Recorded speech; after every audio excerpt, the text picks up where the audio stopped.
Donc, bonjour tout le monde, vous m'entendez? Oui, monsieur. Parfait. Oui, monsieur. Très bien. Donc là, on va reprendre, hein. Donc, on a commencé la partie concernant au fur et à mesure, je vais admettre ceux qui sont là dans la salle d'attente. Ok.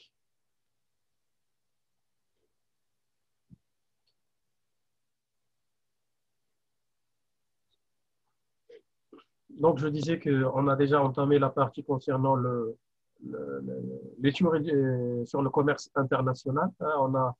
On était en train d'évoquer les principales écoles qui défendent le libre-échange, à commencer par la théorie des avantages absolus formulée par Adam Smith, ben, qui a, en quelques mots simples, a essayé de mettre en avant les bienfaits du libre-échange pour les pays, hein. Donc, c'est doublement gagnant. Ça permet de faire des économies d'économies d'argent et des économies des facteurs de production. Puis on est passé au modèle de David Ricardo, qui est un prolongement et un approfondissement euh, du modèle précédent. Puis on a parlé de la théorie de la dotation en facteurs pour les années 20, qui a pris en considération le capital comme autre facteur de production. Mais on a dit que malheureusement, on n'est pas là pour faire des états d'âme. Donc, c'est-à-dire que le contexte des années 70 était très différent par rapport à l'analyse et aux postulats élaborés par ces courants. Et du coup, il fallait opérer un renouveau en termes de pensée sur le commerce international.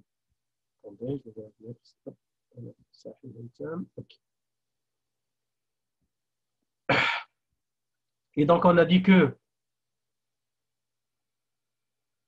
les insuffisances de ces anciens modèles défenseurs du libre-échange dans les années 70, c'est que les échanges croisés de biens similaires ont progressé, hein, et que le régime du marché a totalement changé. Donc, ces modèles ont été fondés sur la base d'un marché de concurrence pure et parfaite.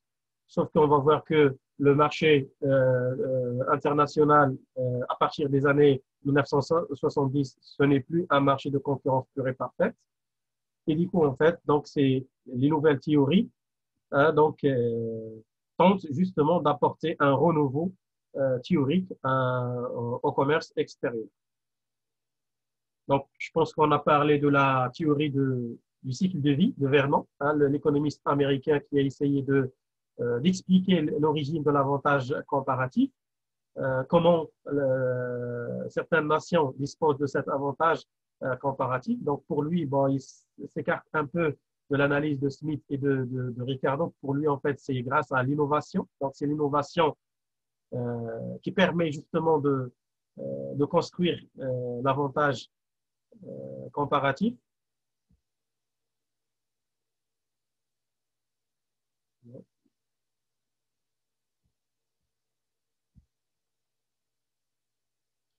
Et donc, du coup, en fait, pour qu'une nation dispose d'un avantage comparatif, pour qu'il soit plus compétitif qu'un autre, ben, il doit faire de l'innovation.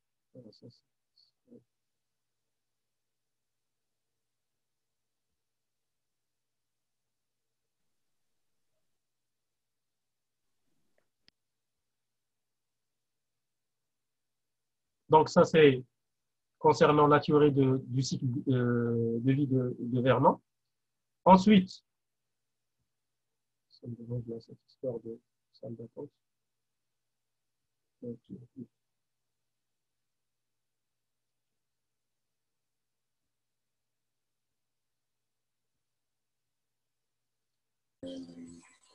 Après, donc, il y a une deuxième théorie, hein, la théorie de la demande représentative.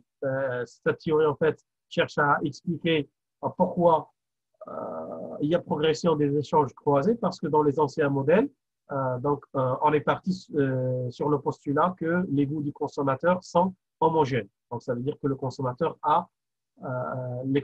ont le même goût là où ils soient. Hein. Mais sauf que, en fait, cette théorie explique que non, en fait, les choix du consommateur euh, sont régis par des aspirations, par des goûts qui peuvent être différents d'un consommateur à un autre. Et du coup, en fait, les échanges croisés deviennent similaires. C'est le résultat des aspirations différentes, des goûts différents du consommateur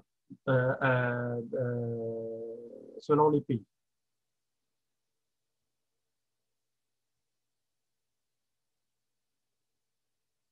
Est-ce que c'est clair? Est-ce qu'il y a des questions?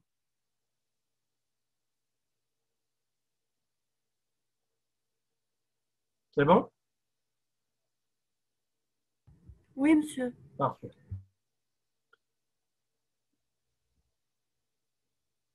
Donc, il y a beaucoup de gens qui rentrent là sur la salle, donc je vais essayer de les accepter avant de lancer.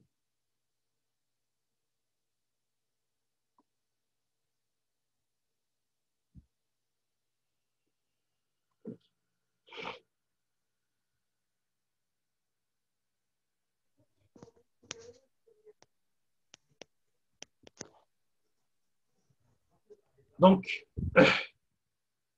l'autre théorie, c'est la théorie de Paul Krugman, un économiste américain prix Nobel et euh, conseiller du président Clinton, de l'ex-président américain, durant les années 1990. Donc, pour lui, en fait, il y a une autre évolution du marché constatée à partir des années 1970, c'est que on n'est plus dans le marché de concurrence pure et parfaite, mais on est dans un marché qui correspond beaucoup plus à un marché de concurrence monopolistique. Je ne sais pas si on a expliqué qu'est-ce que ça veut dire concurrence monopolistique. Oui, non? Non, monsieur. D'accord, ben c'est le moment. Donc, ça veut dire que on est plusieurs offreurs, plusieurs entreprises qui proposent un produit. Donc, on n'est pas en concurrence parce que chacune de... Fermez vos micros, s'il vous plaît, parce qu'il y a un bruit.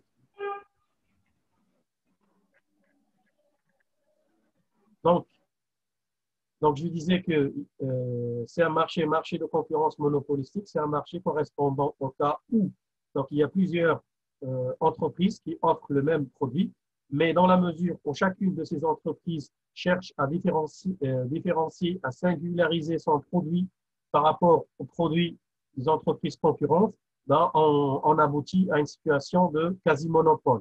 Hein, c'est un monopole sur le court terme. Donc, c'est pour cela, c'est un mélange entre la concurrence et le monopole. C'est pour cela qu'on l'appelle marché de concurrence monopolistique. C'est-à-dire qu'on n'est pas un seul producteur, donc c'est pour cela qu'on ne parle pas de monopole. On est plusieurs, mais dans la mesure où chaque produit est différencié, chacune des entreprises réussit à singulariser son produit, ben, on aboutit à une situation que chaque entreprise dispose presque d'une situation de monopole. C'est clair? Oui. Très bien. Donc, donc ça, c'est une première idée dans l'analyse de Paul Krugman. Donc, par la suite, donc, quel est pourquoi justement il y a un avantage comparatif? C'est parce qu'il y a un autre phénomène important en économie, c'est parce que les entreprises, les multinationales, parce que les années 70 se sont marquées par une explosion du nombre des multinationales. C'est elles qui dominent désormais le commerce international. Et du coup, en fait, l'apparition des FMN répond à un impératif de bénéficier de ce qu'on appelle les économies d'échelle. Qu'est-ce que ça veut dire les économies d'échelle? Vous avez une idée?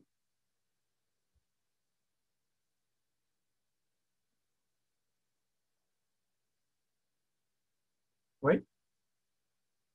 Vous l'avez vu, je pense, dans le cours de micro, en principe, la théorie du producteur. Non?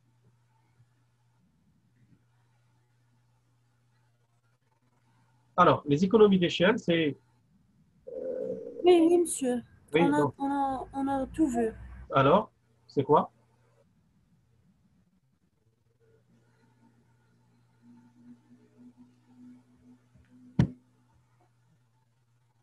Monsieur, Oui, allez-y. c'est lorsque le produit coûte moins cher à produire, lorsque les quantités produites ou vendues augmentent. Voilà, donc ça, c'est un lien entre la taille de l'entreprise. Ben, lorsque la taille de l'entreprise, c'est-à-dire les quantités produites augmentent, ben, il y a une tendance à la baisse du coût unitaire. C'est-à-dire que les entreprises qui produisent beaucoup, c'est-à-dire que c'est les entreprises de grande taille, hein, ben, ils doivent avoir un coût inférieur, un coût unitaire inférieur par rapport aux petites entreprises. Donc voilà, c'est ça, c'est ce qu'on appelle les économies d'échelle. C'est une tendance à l'augmentation enfin, une tendance de la baisse du coût unitaire lorsque la taille de l'entreprise augmente, tout simplement. Donc, justement, pourquoi il y a des multinationales? Ben justement, c'est parce que les entreprises cherchent à atteindre ces économies d'échelle. Ben, qu'est-ce qu'ils font? Ils grandissent leur taille. Ben, ils grandissent leur taille, donc soit par des fusions, soit par des absorptions, soit c'est par des fusions-acquisitions, etc. Donc, les multinationales, l'apparition des grosses structures, des grandes entreprises à partir de la deuxième moitié du XXe siècle, c'est pour justement répondre à cet objectif d'atteindre les économies d'échelle. Et donc, justement, selon Krugman, donc, l'avantage comparatif, c'est aussi le résultat de ces économies d'échelle. Les entreprises qui proposent des produits relativement moins chers par rapport aux autres sont les entreprises qui peuvent bénéficier des économies d'échelle. Donc, c'est pour cela les grandes nations exportatrices, ben, ils le font grâce à des multinationales. C'est clair? Et donc, justement, donc, c'est ça ce qui a fait évoluer le régime du marché, d'un marché de concurrence pure et parfaite, c'est-à-dire un marché marqué par un grand nombre d'offreurs, un grand nombre d'entreprises, un marché d'oligopole, de quelques entreprises qui se concentrent, hein, qui se fusionnent, etc., justement, pour atteindre cette taille qui leur permet de réaliser des économies d'échelle. Et donc, aux yeux de Krugman, c'est l'origine de l'avantage comparatif, c'est cette possibilité de réaliser des économies d'échelle. Et donc là, sauf qu'il y a deux types d'économies d'échelle. Il y a ce qu'on appelle les économies d'échelle internes, hein, celles induites par l'entreprise elle-même, c'est-à-dire que c'est grâce à une bonne organisation, c'est grâce à une bonne gestion que les entreprises réussissent à réduire leurs coûts de production, leurs coûts unitaires, et du coup, ils réalisent à des économies d'échelle. C'est-à-dire qu'ils ont cette possibilité de produire moins cher que les concurrents et du coup, de bâtir leur avantage compétitif. Hein? Donc, toute la théorie managérielle, hein, donc tout ce que vous voyez dans le management, c'est la résultante de cette course vers la réalisation des économies d'échelle. Les entreprises cherchent l'efficience et l'efficacité justement parce qu'ils permettent à ces entreprises de bâtir, de réaliser des économies d'échelle, ce qu'on appelle les économies d'échelle internes. Donc, il y a en fait un exemple, une illustration de ces économies d'échelle, c'est-à-dire que la taille d'une seule entreprise, par exemple d'un capital de 100 dirhams, les rendements sont supérieurs par rapport à la somme de toutes les entreprises qui réalisent à peu près le même capital. Donc, c'est ça ce qu'on appelle l'effet de taille. C'est l'effet de taille qui permet de réaliser ces économies d'échelle. On parle des économies d'échelle internes, mais il y a aussi une deuxième source des économies d'échelle, ce qu'on appelle les économies d'échelle externes. Ce sont des avantages induits, non pas par l'entreprise, mais par l'environnement externe de l'entreprise, hein, que ce soit le milieu d'implantation, hein, que ce soit le secteur d'activité, hein, selon le degré de concurrence, etc., que ce soit le territoire d'implantation, c'est-à-dire qu'une multinationale installée sur un grand territoire avec une population nombreuse est meilleure et mieux dotée qu'une entreprise installée sur un petit territoire avec une population moins nombreuse parce qu'au final, ça fait beaucoup plus de consommateurs potentiels pour les grands territoires et moins de consommateurs pour les petits territoires. C'est clair pour tout le monde? Est-ce qu'il y a des questions?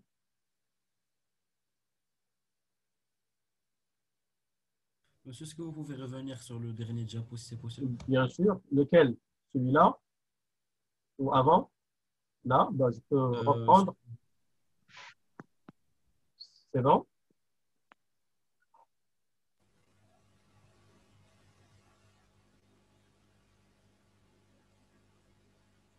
Oui, c'est bon?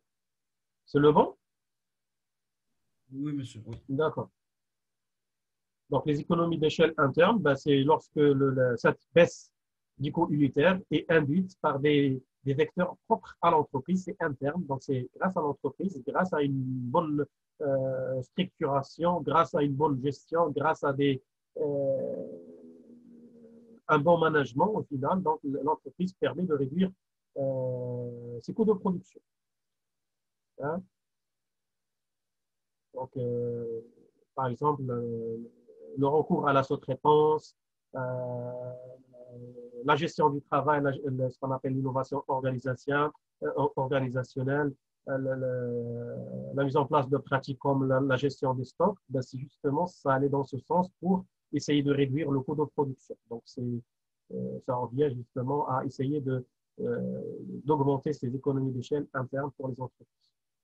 Parce qu'on est dans la concurrence, ben, si on ne réduit pas les coûts par rapport aux concurrents, ben, on a perdu la bataille parce que si on a des coûts de production supérieurs, on ne pourra pas proposer à des prix de vente inférieurs par rapport aux concurrents. C'est bon? Monsieur, Oui. Allez-y, je vous écoute. est-ce qu'on applique la politique d'alignement? Je n'ai pas entendu la question. On applique la politique de écrivez. D'alignement. On applique la politique d'alignement. J'entends pas le dernier mot, ça veut dire, pas compris.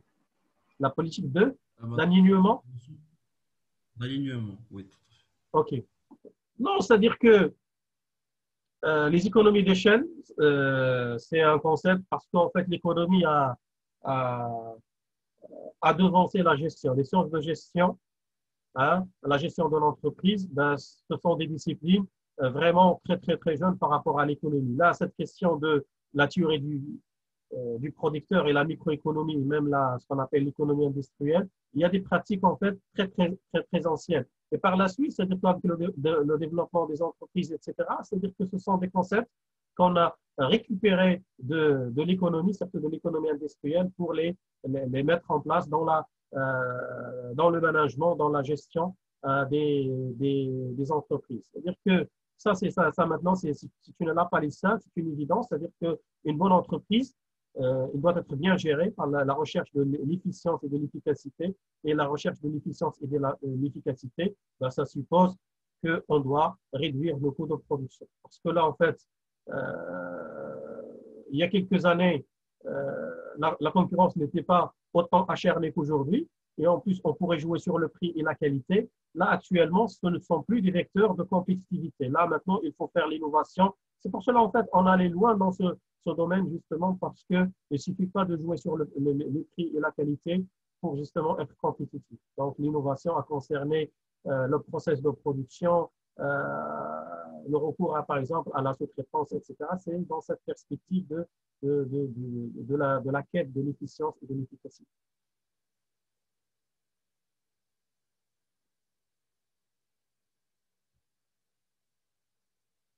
Donc, ça, c'est pour les économies d'échelle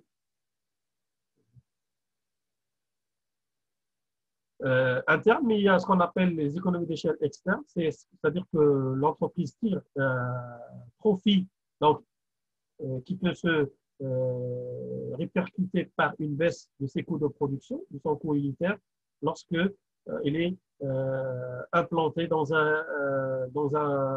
une place beaucoup plus propice qu'une autre. Hein, lorsqu'il appartient à un secteur d'activité où la concurrence est plus ou moins faible ou intense, selon les cas. Hein. Donc, en fait, les économies d'échelle externes, ben, ce sont des avantages tirés par l'environnement externe de l'entreprise. Donc, par exemple, justement, en s'inspirant de cette économie d'échelle externe développée par un économiste néoclassique Alfred Marshall, hein, donc depuis le XVIIIe siècle, c'est un peu vieux. Donc là, par exemple, on a assisté à la création de ce qu'on appelle les clusters, les pôles de compétitivité, les écosystèmes, etc. Par exemple, le Silicon Valley, c'est un exemple type. Hein. On a concentré une agglomération d'entreprises justement pour permettre à ces entreprises de tirer profit de plusieurs choses. Hein, la possibilité d'avoir une infrastructure de qualité, c'est-à-dire que les entreprises se sont concentrées donc, sur un lieu dense, donc ils permettent d'exercer des forces sur les pouvoirs publics pour avoir une infrastructure de qualité, pour attirer la main-d'œuvre qualifiée, etc., pour être proche des marchés pour économiser le produit. Donc, en fait, ce sont des avantages tirés de l'environnement externe de l'entreprise. Et c'est très important. Donc, par exemple, au Maroc, lorsque Renault a décidé de choisir Angers pour s'installer, donc il y a tout un tissu d'entreprises qui ont justement fait le choix de s'installer à côté de Renault, justement, pour constituer ce qu'on appelle un écosystème, pour tirer profit de ce qu'on appelle les économies d'échelle externes. C'est clair? Oui. Est-ce qu'il y a des questions? Non,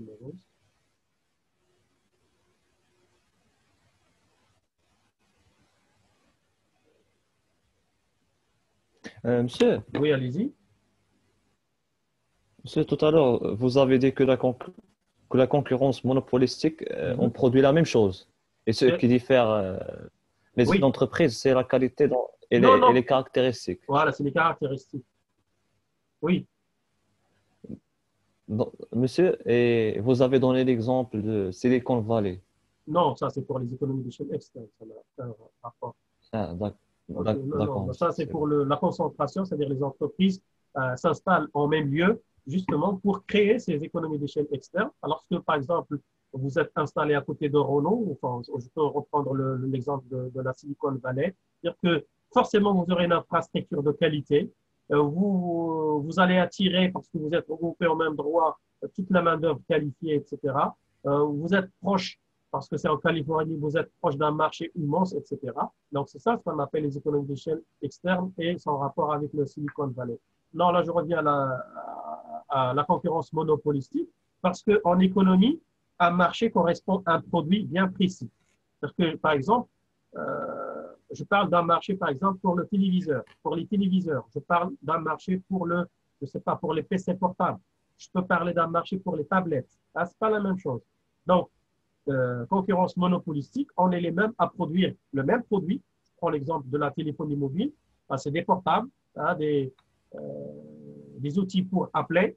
Mais sauf que, par exemple, certaines entreprises ont réussi à bâtir une sorte de monopole, si je prends Apple et Samsung, parce qu'ils ont su différencier leurs produits en augmentant la qualité hein, et même en intégrant des qualités différentes, meilleures par rapport aux concurrents, et se trouvent presque en situation de monopole hein, dans ce segment, dans la téléphonie mobile. Alors, il y a plusieurs entreprises qui fabriquent et qui proposent des smartphones, sauf que grâce justement à cette singularisation, à cette spécification des produits de ces deux entreprises, elles sont celles qui s'accaparent de la grosse partie du marché. Et c'est ça ce qu'on appelle le marché de concurrence monopolistique. C'est clair? D'accord. Oui, Bon, monsieur. Monsieur, j'ai une question. Allez-y. Monsieur, j'ai une question. Monsieur, c'est-à-dire qu'entre autres, si on veut produire un produit et créer un produit, il faut jouer sur sa qualité, sur le prix de ce produit et plus sur la créativité de l'entreprise pour le rendre plus singulier. Oui, bien sûr. C'est-à-dire que la qualité, ça sont des vecteurs dépassés dans la concurrence. C'est-à-dire que là, en 2020, c'est-à-dire que les entreprises il n'y a pas de qualité, ben, ils sont mortes d'office. Là, c'est-à-dire qu'on va aller au-delà dans la concurrence que de parler de prix de qualité. On est tellement nombreux que le prix, c'était vrai, par exemple, dans les années, au début du XXe siècle, on pourrait faire la concurrence par le prix. Mais là, en fait, tout le monde, en fait, est compétitif. C'est-à-dire qu'on a dépassé le prix et la qualité. C'est-à-dire que ce sont deux conditions sine qua non pour accéder au marché, le prix et la qualité. Mais il faut jouer sur autres éléments. Hein? Donc, d'autres volets euh, de la concurrence. C'est pour cela, en fait, il y a toute la publicité, parce qu'au départ, avant le XXe siècle, lorsqu'en fait les seuls vecteurs de la concurrence étaient le prix et la qualité, il n'y avait pas besoin de faire de la pub, par exemple. Il n'y avait pas besoin de faire des marketing. Hein? Il n'y avait pas besoin de recourir, par exemple, à la sous-traitance, etc. Mais maintenant, tellement la concurrence est devenue pointue, c'est qu'il faut aller au-delà hein, du prix et de la qualité pour être compétitif. Hein, donc, c'est pour cela qu'on a mis tous les départements publicité, les départements marketing, les départements communication dans les entreprises, un service après-vente, etc. Donc, c'est tout ça parce qu'on a compris que c'est plus suffisant uniquement de jouer sur le prix et la qualité pour faire la concurrence. Mais en principe, ça, vous devez le voir dans le cours de marketing. C'est clair? Est-ce que c'est clair? De toute façon, peu importe, vous allez le voir. De toute façon, peut-être que vous n'avez pas eu l'occasion de le voir. Est-ce que c'est clair? Oui, monsieur. Parfait.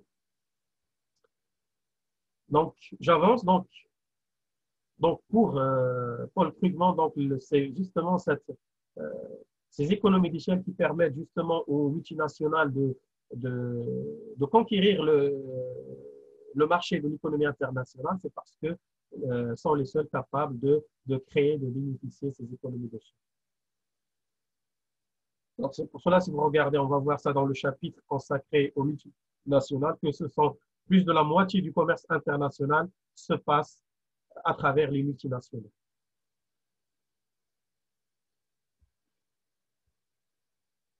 Il y a des gens qui sont sur le...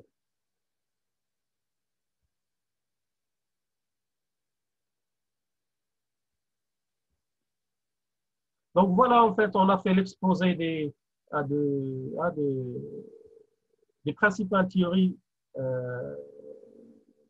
favorables au libre-échange. Hein.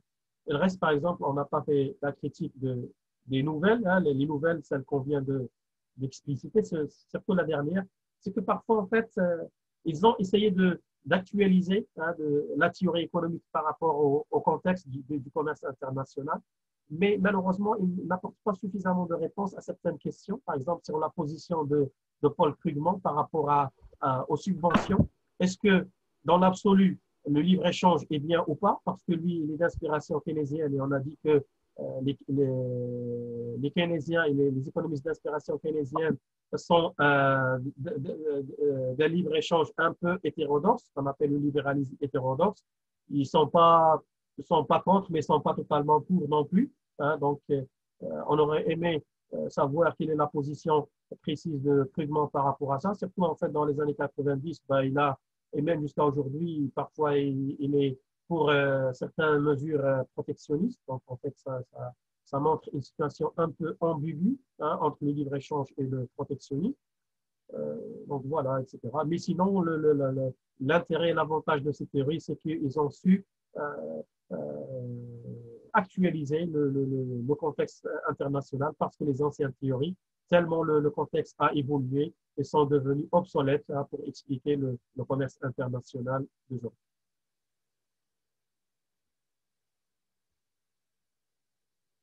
Alors, c'est bon, c'est clair pour tout le monde. On va voir là l'autre camp, ceux qui sont pour le protectionnisme.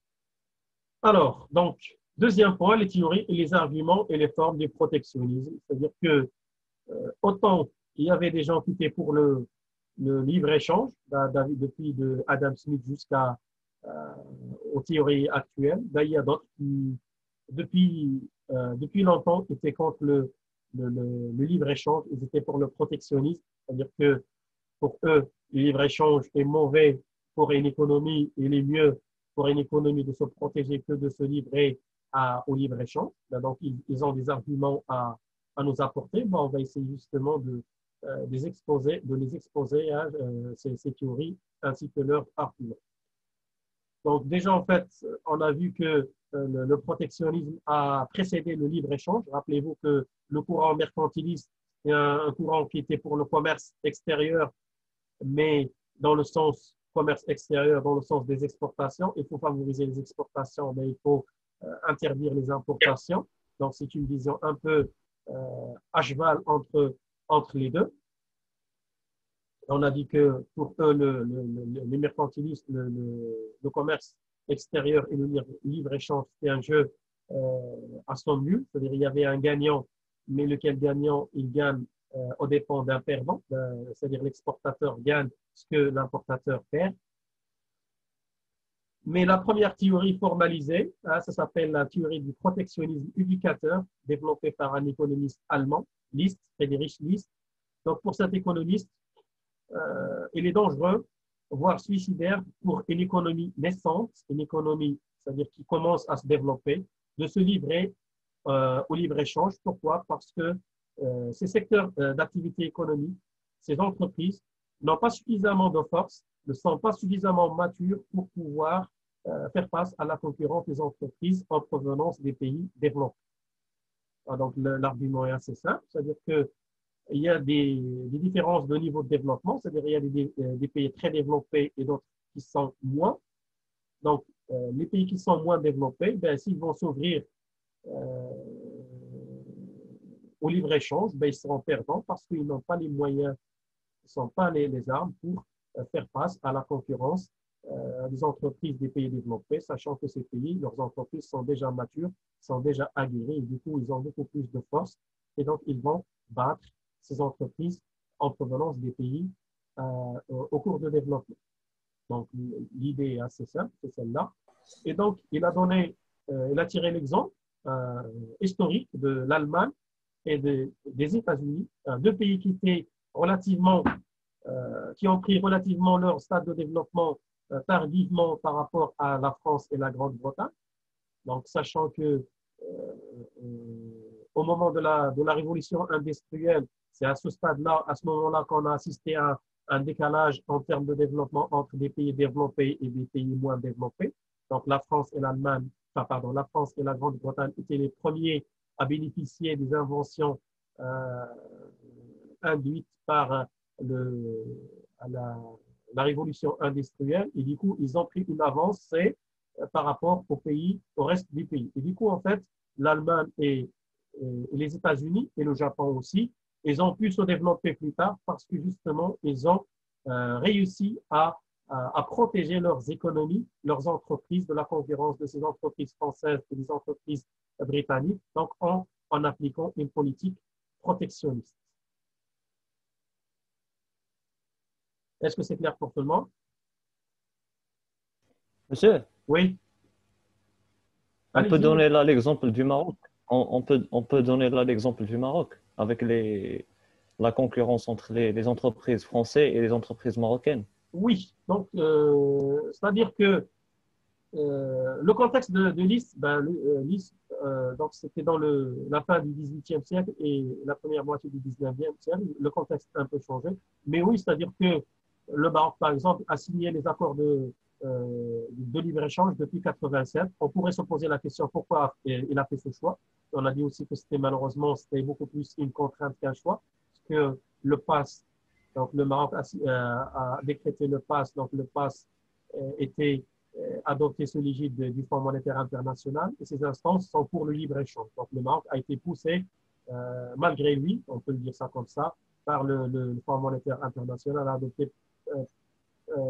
à s'inscrire dans le libre-échange. Donc on pourrait dire que le Maroc, peut-être, il était préférable pour son économie, si on en croit la théorie de Lys, justement d'être dans le protectionnisme, justement parce que les entreprises marocaines, l'économie marocaine, n'était pas suffisamment mature pour pouvoir concurrencer les entreprises françaises, espagnoles, américaines, tout ce que vous voulez. Hein? Mais sauf que parfois, c'est facile à dire, mais on n'a pas le choix. Hein. C'est-à-dire que par exemple, mais après, donc c'est beaucoup plus complexe. Il ne faut pas croire que si on était vraiment dans le protectionnisme, c'est-à-dire si on n'a pas signé les accords de libre-échange du GATT en 87 et l'OMC en 94, qu'on serait performant. L'Algérie n'est toujours pas membre de l'OMC jusqu'à aujourd'hui. L'Algérie est un pays voisin. Je ne pense pas que leur économie s'est développée beaucoup plus que l'économie marocaine. Donc voilà, juste pour nuancer ce que j'ai dit tout à l'heure. Donc c'est un peu complexe, on ne peut pas savoir. Mais, selon la position de liste, elle est claire. C'est-à-dire que pour le Maroc et n'importe quel pays en développement qui commence au stade de développement, il a intérêt à choisir le protectionnisme que le libre-échange. Est-ce que j'ai répondu à votre question? Oui, monsieur. Parfait. Donc, ça, c'est la première théorie. Hein. Il y a aussi une autre théorie qui relève beaucoup plus du patriotisme, du nationalisme, celle qui parle de la perte de l'indépendance nationale. Ça veut dire que le libre-échange fait perdre à l'économie, à la nation, sa souveraineté et son indépendance. Comment? C'est-à-dire que lorsque, pour le seul motif que je dois acheter des produits parce qu'ils sont moins chers, je risque de tuer mes entreprises, ma production nationale, et par la suite, je deviens dépendant envers la production étrangère, notamment dans certains secteurs vitaux. C'est-à-dire que si l'agriculture, je vais abandonner l'agriculture nationale parce que je vais importer des produits agricoles moins chers par rapport à ce que je produis localement, je risque dans le temps de perdre mon autonomie et je risque d'être dépendant pour se nourrir des autres. Et ça, c'est menaçant pour la souveraineté et pour la dépendance nationale.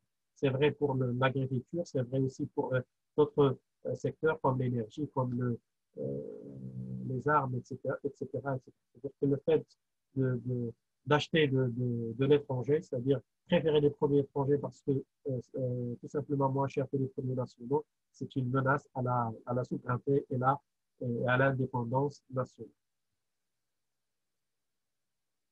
Et en fait, cette théorie, hein, il est en train de refaire face, de refaire surface parce que même dans les pays développés, là, par exemple, au moment de la pandémie, hein, de la COVID-19 en France, pendant les premiers mois, les premières semaines de la maladie, la France était incapable de produire suffisamment de masques, justement parce que la France a délaissé le textile parce qu'ils achetaient le textile asiatique moins cher que le textile français. Et donc, chose qui a provoqué la défaillance des entreprises textiles, hein, ou sinon leur départ à l'étranger. Du coup, ils étaient incapables de satisfaire le besoin en termes de production de masques sur le territoire français, ce qui a constitué vraiment une grande problématique pour l'économie française.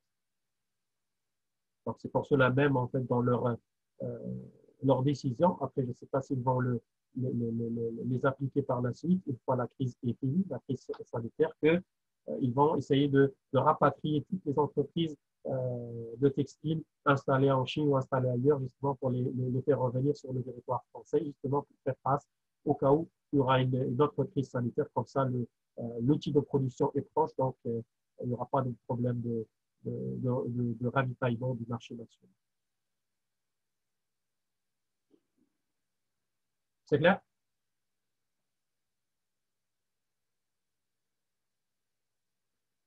Il y a aussi un autre aspect, c'est toujours lié à cette question d'indépendance nationale, c'était aussi en fait le fait de s'ouvrir totalement sur l'étranger, sur les pays étrangers, ça fait aussi perdre l'identité et la culture de la nation.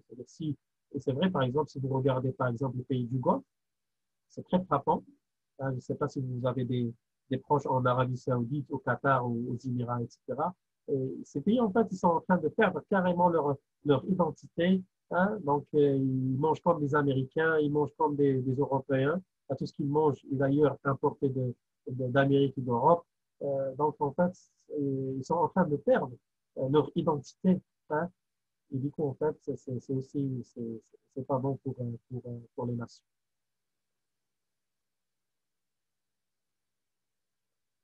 Alors, donc là, ça, c'est les deux principales théories, mais il y a autant d'arguments. Donc, il y a plusieurs arguments qui défendent le protectionnisme.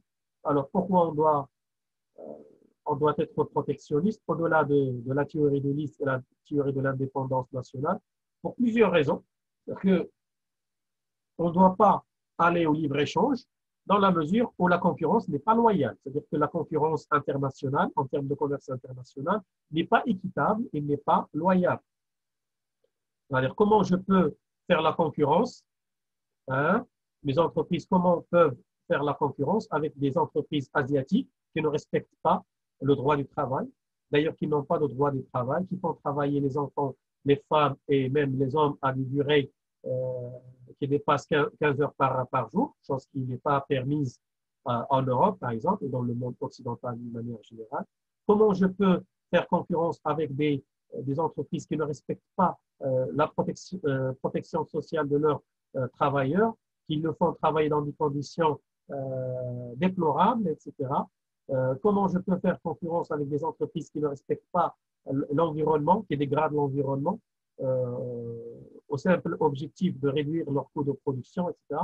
Donc, ça, c'est un autre argument en faveur des protectionnismes. Ça ne sert à rien de faire du libre-échange dans un monde où la concurrence n'est pas loyale, n'est pas équitable. Donc, c'est aussi un argument en faveur du protectionnisme qui va à l'encontre du libre-échange. Par exemple, donc, de nombreux voix en Europe se lèvent sur ça, c'est-à-dire qu'ils disent que ce n'est pas normal de faire la concurrence avec des entreprises chinoises, etc., dans plusieurs domaines, parce que tout simplement, ils n'ont pas de droit de travail et ils font travailler les gens dans des conditions inhumaines, etc. Donc, il faut fermer les frontières à ces produits en Chine, parce que tout simplement, c'est inhumain. C'est de l'esclavagisme moderne. Donc, du coup, il faut, non seulement il ne faut pas les acheter, mais il faut fermer les frontières sur leur accès au marché européen.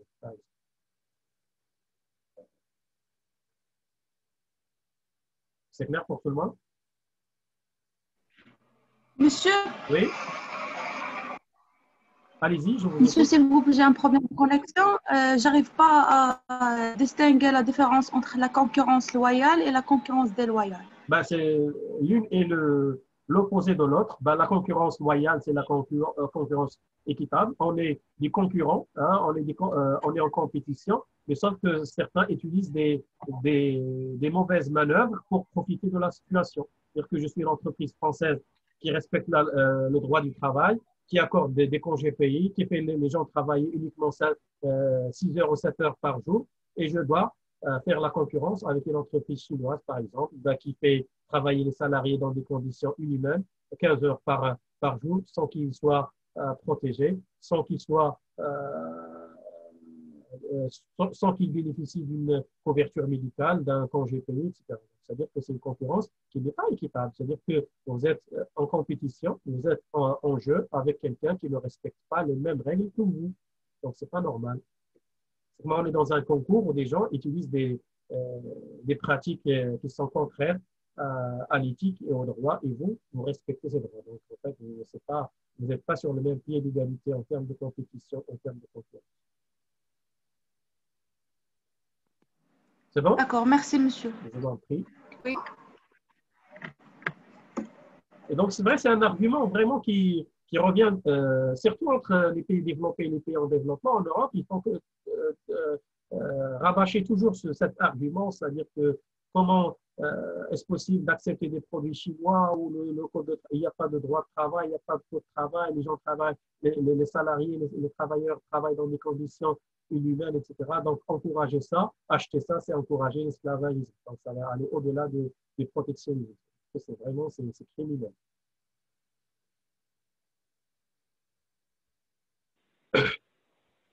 Un autre argument en faveur du protectionnisme, c'est que le protectionnisme permet de rétablir le plein emploi. C'est une explication d'ordre keynésien. Donc, lorsque vous achetez, vous préférez des produits étrangers aux produits nationaux, ben, vous faites fermer des entreprises nationales. Donc, vous détruisez les emplois pour les nationaux et du coup, en fait, vous favorisez le chômage chez vous. Donc, en fait, un autre argument pour le protectionnisme, c'est-à-dire qu'on ferme nos frontières sur les produits étrangers pour garantir l'emploi des siens, de nos travailleurs. Donc, rappelez-vous que toute l'analyse keynésienne, que le modèle keynésien est fondé sur le postulat que l'économie est fermée, qu'ils ne sont pas vraiment pour le libre-échange. Donc, le protectionnisme permet de de rétablir le plein emploi, de réduire le déficit commercial et de favoriser l'investissement, l'emploi et la production. Donc, c'est aussi un argument qui peut être valu par les défenseurs du protectionnisme.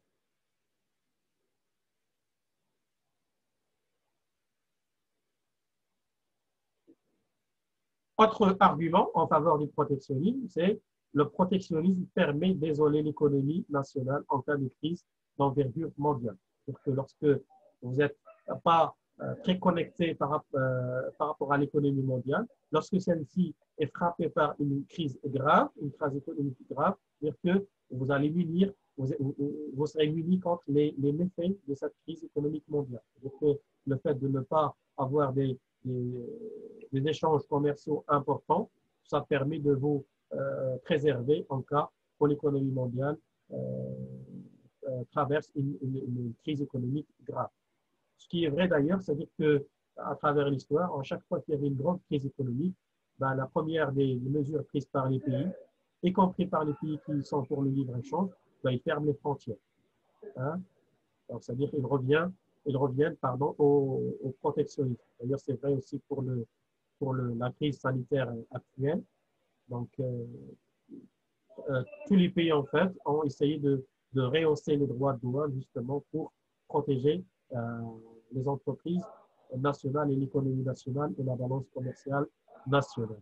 Donc, depuis la crise de 70, en passant par la crise de 29, le choc pétrolier de 73, pardon, la crise de 2008 jusqu'à la crise actuelle, la crise de la COVID-19, parce que les pays ont tendance à revenir aux pratiques protectionnistes. Peut-être pas totalement, mais il y a quand même, on a assisté ces derniers mois à l'augmentation de certains droits de douane à l'encontre de certains produits, y compris au Maroc. C'est clair?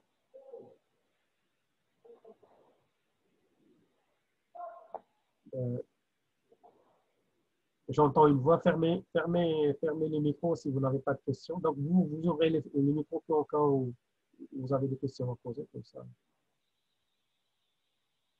Alors, quels sont les instruments? Alors, comment je peux mettre en place, en pratique, en exercice, le protectionnisme? Donc, plusieurs instruments permettent justement de pratiquer le protectionnisme. Il y a ce qu'on appelle le protectionnisme express, hein, c'est-à-dire déclaré, qui n'est pas caché, avec tous les États.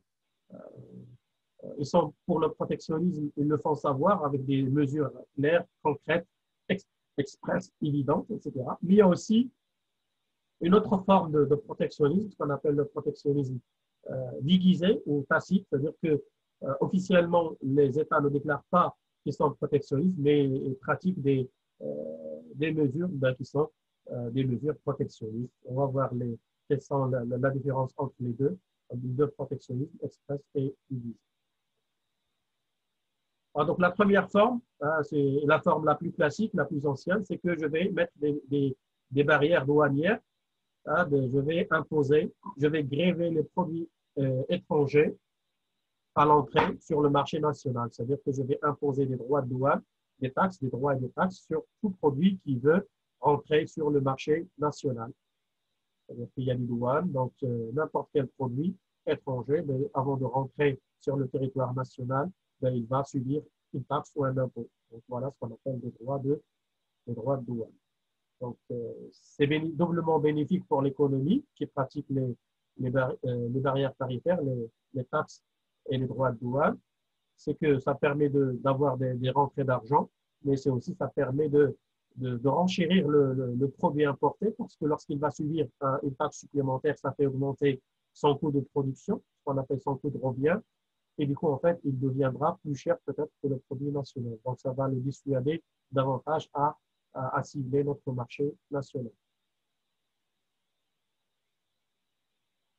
Il y a d'autres mesures, d'autres techniques de protectionnisme, toujours cette fois dans les barrières non tarifaires, les quotas. Je vais décréter un système de quotas. C'est-à-dire que, par exemple, un produit, je l'accepte sur le marché national, mais à une quantité bien précise. C'est-à-dire que au-delà de cette quantité, je ne vais pas tolérer l'accès de quantités supplémentaires, ce qu'on appelle un système de quotas. Donc, je fixe à l'avance quelle est la quantité, quel est le pourcentage que j'admets d'un produit que j'admets l'accès sur mon territoire national. Il y a aussi ce qu'on appelle les contingentements, c'est à peu près le même principe, c'est-à-dire que je vais fixer une liste des produits que je vais interdire carrément l'accès sur le marché national et je vais lister les produits que je tolère l'entrée sur le marché national. C'est-à-dire que certains produits, je vais dire que non, ils ne vont pas rentrer, ils ne peuvent pas rentrer sur le marché national. Et d'autres, oui, ils peuvent rentrer. Donc, c'est-à-dire que je vais fixer les produits pour lesquels il y a possibilité et ceux qui il n'y a pas possibilité d'accès sur le territoire national. Il y a ce qu'on appelle une autre pratique qui est un peu similaire à cette pratique, ce qu'on appelle le commerce administré. C'est que en fait, c'est les pays en fait, à travers des négociations, ils peuvent par exemple se mettre d'accord sur un arrêt des exportations et des importations mutuelles. Ou sinon, par exemple, dernièrement, le Maroc, déjà signataire d'un accord de libre-échange avec la Turquie, il a, à travers des négociations, il a pu revenir sur certains articles de l'accord précédent, par exemple, en augmentant les droits de douane sur les produits acier turcs. Donc, c'est-à-dire qu'il y a toujours possibilité de faire à travers le dialogue, à travers les négociations, des accords de libre-échange. C'est clair pour tout le monde?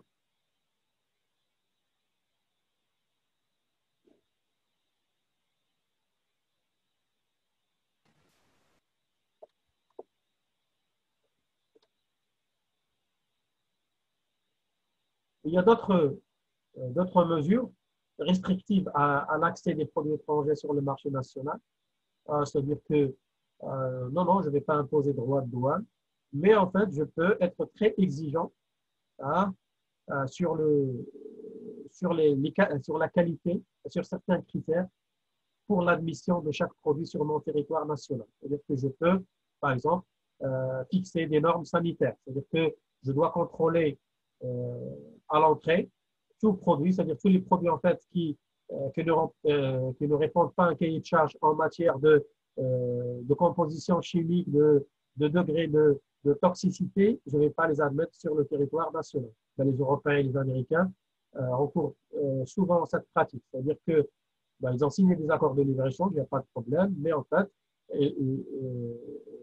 ils mettent au crime tout produit étranger, c'est-à-dire ils regardent la composition, est-ce qu'il est toxique, est-ce qu'il contient beaucoup plus d'éléments toxiques par rapport à la norme tolérée, etc. Et parfois, ils peuvent refuser l'accès au seul motif que c'est un produit dangereux parce que c'est un produit qui comporte un degré de toxicité très élevé. Il y a aussi en fait ce qu'on appelle l'argument environnemental, c'est-à-dire que il y a des questions.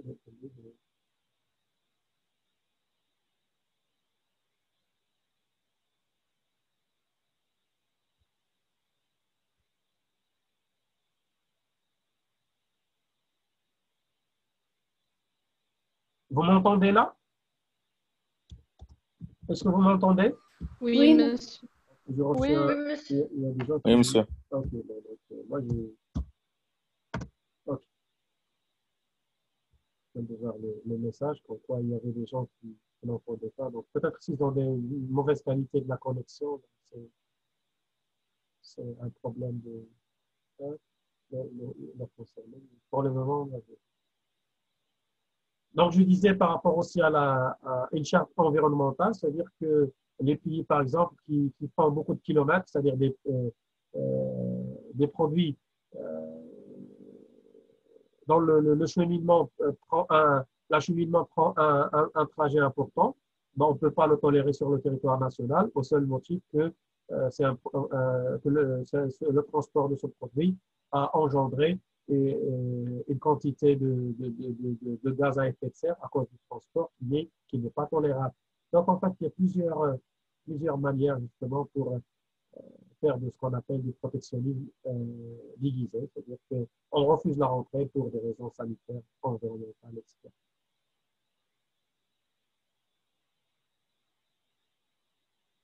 Est-ce que c'est clair pour tout le monde?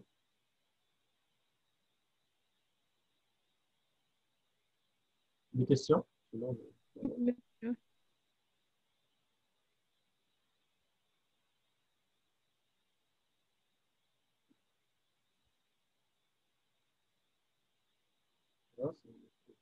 donc, il y a aussi ce qu'on appelle des barrières d'ordre économique. Donc, voilà, il y a toute une panoplie hein, pour mettre en œuvre le protectionnisme. Donc, il y a aussi des instruments économiques. Il y a ce qu'on appelle l'instrument commercial, qui consiste à accorder des aides financières aux entreprises nationales pour qu'elles soient compétitives par rapport aux entreprises étrangères. C'est-à-dire que je ne vais pas fermer les frontières parce que j'ai signé un accord de libre-échange en ce sens, donc je ne peux pas revenir sur cet accord, mais comment je peux le contourner? Ben, je vais aider financièrement à mes entreprises nationales. C'est-à-dire ils ont un coût de revient élevé par rapport aux étrangers, mais le fait que je vais leur accorder des subventions, des aides financières, ben, ils peuvent vendre à perte, donc ils vont vendre à perte, mais en fait, ils seront récompensés grâce à ces subventions. L'Union européenne sont les champions en la matière, c'est-à-dire que pour préserver l'agriculture et par exemple la production laitière, qu'est-ce qu'ils ont fait? Ils ont su qu'ils ont un coût de production élevé pour le litre de lait. Donc, parce que s'ils vont livrer la concurrence, le lait européen par rapport au lait étranger, ben, leurs entreprises vont fermer parce qu'ils ne sont pas compétitifs. Qu'est-ce qu'ils ont fait? Ben, ils accordent des aides financières aux producteurs laitiers et du coup, en fait, ils leur gardent en vie. Donc, ces producteurs, ils vendent le lait beaucoup moins cher par rapport à son coût de revient. C'est-à-dire qu'ils le vendent à perte. Mais en fait, la récompense, c'est qu'ils bénéficient de ces subventions financières. C'est aussi un argument pour le protectionnisme. Les Américains et les Européens sont vraiment les champions dans le domaine. Monsieur, j'ai une question si c'est possible. Oui, allez-y, oui, c'est possible. Oui. Monsieur, généralement, quand on va opter pour le protectionnisme, pourquoi on va octroyer des subventions, ou plutôt l'État va décider d'octroyer des subventions, vu qu'il n'y a plus de concurrence par rapport à la marque étrangère? Non, non, mais c'est-à-dire que l'Union européenne, justement, ben, ils sont membres de l'OMC. C'est-à-dire que même entre eux, c'est-à-dire que entre la France, c'est-à-dire que parce que le fait d'être dans l'Union européenne, c'est aussi un marché commun. Je reprends cet exemple du lait, il va vous clarifier davantage. Par exemple, entre le lait français et le lait espagnol, ben, le lait espagnol coûte beaucoup moins cher que le lait français. Donc, si la France n'apporte pas des aides financières aux agriculteurs, aux producteurs de lait, du moins, ben, ils vont fermer. Pourquoi? Parce qu'on va vendre le prix, on va acheter le lait espagnol parce que tout simplement, il est moins cher sur le territoire français. C'est-à-dire que ce sont des pratiques qu'on peut appliquer parce que justement, on est dans le libre-échange. Donc, vous avez compris? C'est-à-dire que je ne peux pas. C'est-à-dire que si la question, en fait, je pourrais fermer le marché, donc je suis dans le protectionnisme, donc la question ne se pose pas. Donc, ça veut dire que, bon, voilà, je ferme la frontière, il n'y a pas de problème. Mais dans la mesure où je ne peux pas faire ce qu'on appelle du protectionnisme express, clair, affiché, officiel, etc. Donc, parce que je ne peux pas, parce que j'ai signé des engagements, des accords, etc. Donc, il y a d'autres moyens de protectionnisme, mais un protectionnisme déguisé, c'est-à-dire que c'est du protectionnisme qui ne dit pas son nom. Donc, voilà le recours aux subventions des entreprises nationales. Par exemple, en Europe, donc il est impossible, en vertu de l'Union européenne, qu'un pays exerce des droits de douane en provenance d'un autre pays membre. Par exemple, la France n'a pas le droit de gréver des produits espagnols et inversement. Donc, ce n'est pas possible de mettre des droits de douane. Mais il y a une autre manière pour contourner ça, pour être protectionniste malgré ça. Donc, c'est le recours aux subventions.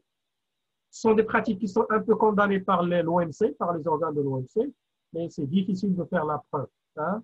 Donc, on va voir ça dans l'OMC. C'est-à-dire qu'il y a beaucoup de, surtout les pays en développement, parce qu'ils ils produisent certains produits, mais ils n'arrivent pas à faire la concurrence, même s'ils ont des coûts de production plus faibles, parce que ces pays recourent justement aux subventions.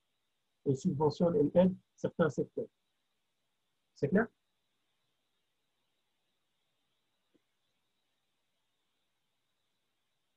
Donc, l'instrument commercial, il y a aussi un instrument fiscal, il y a ce qu'on appelle la TVA sociale. C'est-à-dire que je sais que, par exemple, dans une branche, j'importe toute ma production, je vais l'importer. Ben justement, pour dissuader les produits étrangers de venir sur le marché national, ben je vais augmenter la TVA appliquée sur ces produits-là. C'est pour cela, parfois, il y a plusieurs taux de TVA. Donc, il y a ce qu'on appelle des taux spécifiques de 7%, des taux réduits, mais il y a aussi des taux élevés, des taux de 20% ou de 21%.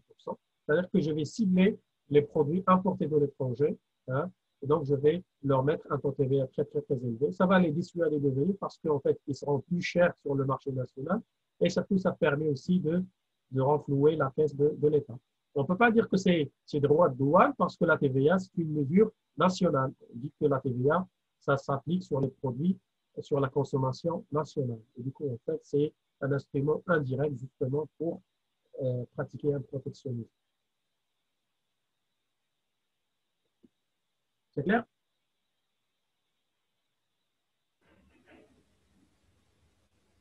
Il y a aussi un autre, toujours dans les barrières d'ordre économique, les instruments économiques, il y a ce qu'on appelle la dévaluation, la politique de change.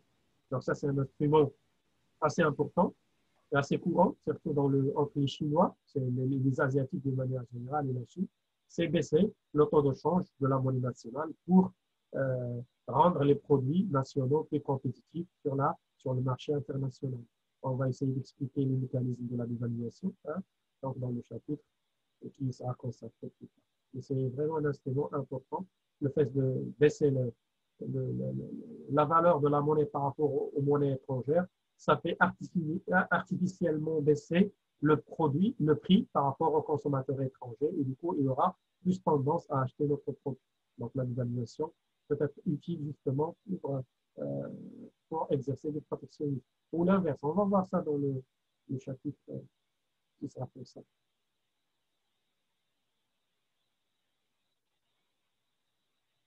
Il y a un autre argument qui est en train de se développer, c'est récent celui-là, c'est ce qu'on appelle le patriotisme national. C'est-à-dire que il y a tellement de techniques, de stratégies protectionnistes que même on a inventé une autre, ce qu'on appelle le protectionnisme, c'est-à-dire, pardon, le patriotisme, le chauvinisme, c'est-à-dire que on prêche au consommateur national d'acheter le produit national au dépend du produit étranger, même si le produit national est plus cher que le produit étranger, mais en suscitant le chauvinisme, la patrie, la nation, hein, justement pour faire valoir le choix du produit national. Par exemple, c'était en 2011, je pense, ou 2012, il y avait un ministre de l'économie française pour encourager la production française. Elle a demandé à toutes les grandes surfaces françaises de mettre un drapeau français, hein, un drapeau français sur les produits français, justement pour attirer, pour susciter le chauvinisme du consommateur français. Peut-être qu'il aura préféré d'acheter le produit étranger sans regarder même le prix du produit étranger. Donc, en fait, tous les arguments sont pour justement le protectionnisme et la défense de l'économie nationale et des entreprises nationales. Est-ce que vous avez des questions?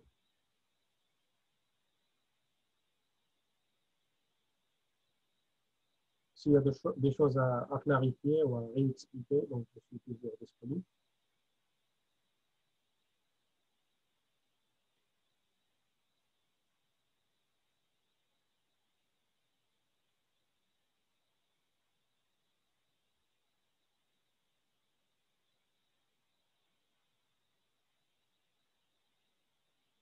Oui?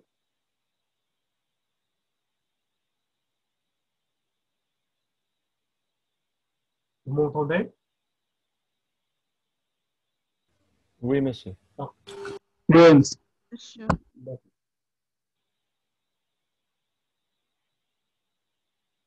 Donc, ben, sinon, on va essayer de conclure sur ce chapitre consacré aux théories du commerce international entre ceux qui sont pour et ceux qui sont contre. Hein. Donc, on a vu les arguments des uns et des autres et chacun a le libre arbitre de choisir son camp, ben, soit pour le libre-échange, soit pour le protectionnisme, selon les convictions des uns et des autres. Mais en fait, le constat, c'est que actuellement, c'est-à-dire que le contexte actuel de ces dernières années, depuis le début des années 2000, on est tendance à aller vers beaucoup plus de protectionnisme.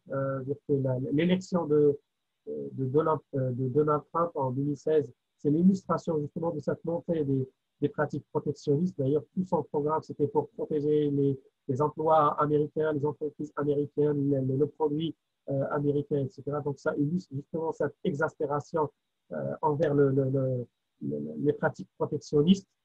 Hein.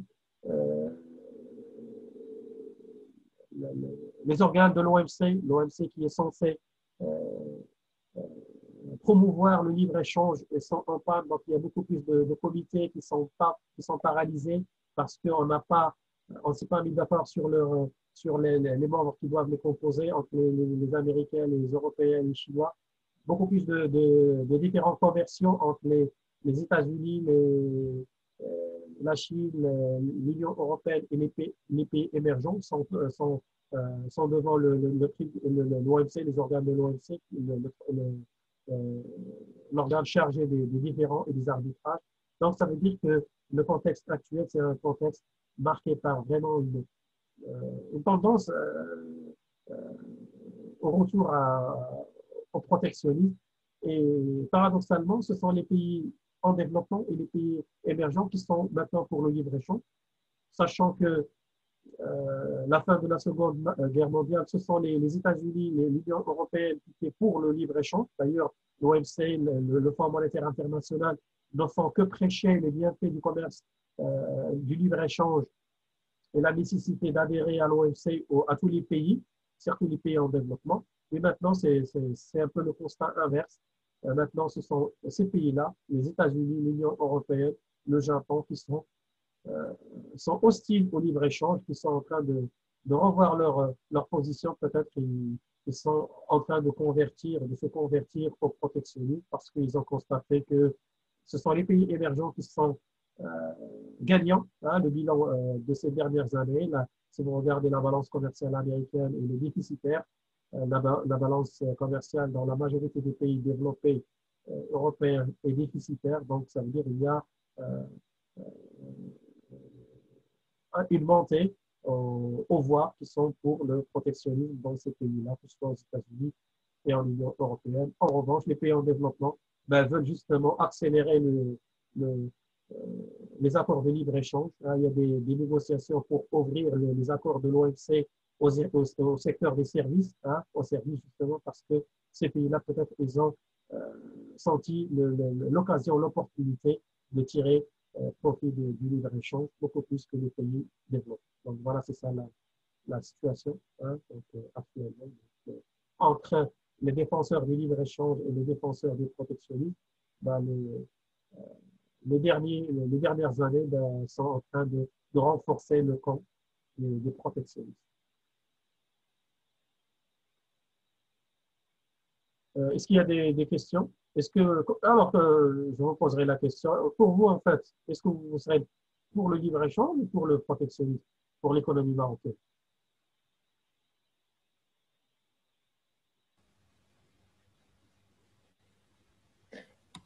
C'est les deux. Non, on ne peut pas être musulman et chrétien. Mais monsieur, de temps en temps, on voit un mélange, monsieur, des deux. Oui, alors pourquoi alors pour les deux? Ça veut dire qu'il y a des bienfaits pour le libre-échange et des bienfaits pour le protectionnisme. Mais c'est-à-dire que lorsque vous êtes d'accord, le cadre actuel, donc vous êtes dans l'OMC, c'est-à-dire que lorsque vous êtes pour le libre-échange, ça veut dire que forcément vous êtes signataire des accords de l'OMC, donc vous êtes membre de l'OMC. Alors vous ne pouvez pas être à la fois membre de l'OMC et dire que non, je vais pratiquer un certain protectionnisme. Donc c'est un peu difficile. Les États-Unis, monsieur, fait partie de l'OMC, non? Bien sûr, l'Union européenne, les États-Unis, la Chine, ce sont des pays de l'OMC. La Russie, hein, Et, et malgré ça, monsieur, ils ont réussi à protéger leur économie en adoptant des règles de protectionnisme. non, difficilement. Ils ont une balance commerciale très déficitaire. C'est-à-dire que ces dernières années, ils menacent un peu. Le discours de Trump, c'est un discours un peu belliqueux. Il parle de la force militaire, etc. Mais même, il a perdu tous les différences. C'est-à-dire qu'à chaque fois, il y a un problème entre deux pays membres. Il y a en fait des organes qui tranchent. Et l'OMC a toujours donné raison à l'encontre des États-Unis. C'est pour cela qu'ils ne sont pas contents. Le président sortant, pardon, Trump a été contre, parce que pour cela, il ne veut pas euh, accorder la composition de certains comités parce qu'il n'est pas content. Non, mais c'est très difficile. C'est-à-dire que sinon, on va ouvrir à la force. C'est-à-dire que les États-Unis essayent, c'est très difficile. En fait. D'accord, monsieur. Monsieur, mais dans le contexte actuel de crise sanitaire, Oui, je pense que beaucoup de pays trouvent que le protectionnisme est bon et qu'il faut avoir un retour au protectionnisme. Genre, même au Maroc, oui, dans des émissions de télévision, etc., des économistes marocains qui parlent du retour au protectionnisme, oui. qui va être, euh, comment dire, que c'est bien avec la situation actuelle du Maroc. Bien sûr. De toute façon, ça, c'est la pratique partout dans le monde et même dans les pratiques des États, même l'État marocain, au-delà des économistes et des experts, il applique un certain protectionnisme. C'est-à-dire que, par exemple, il a augmenté le droit de douane sur plusieurs produits, le textile, etc. Donc, Oui, ça, c'est une tendance un peu mondiale. Tous les pays, hein, même les membres de l'OMC, parce que c'est la crise, etc., ils ont augmenté leurs droits de douane. C'est-à-dire qu'il y a euh, un retour un peu au protectionnisme. Mais ça veut dire que c'est temporaire pour vous. C'est-à-dire qu'une fois la crise passée, on revient au libre-échange.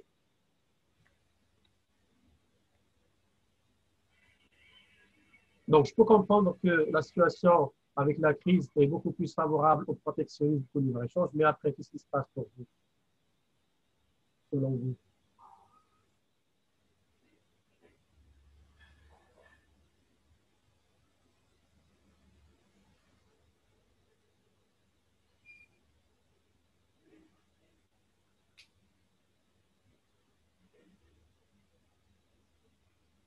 Oui?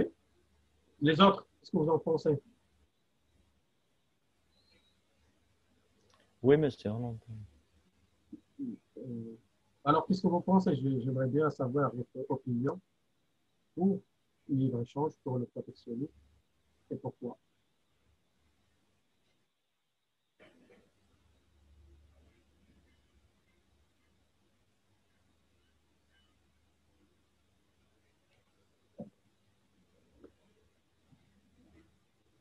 Peut-être, je vous laisserai le temps pour faire votre opinion dans les séances à venir. Est-ce que c'est clair? Est-ce que c'était clair là? Est-ce que vous avez plus de questions? Je vais voir s'il y a des questions.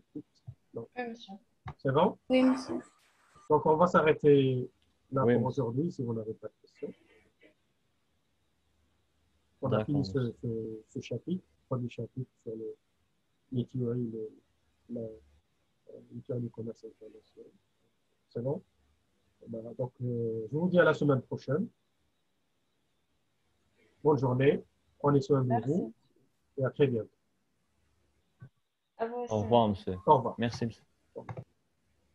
Merci, monsieur. Au revoir.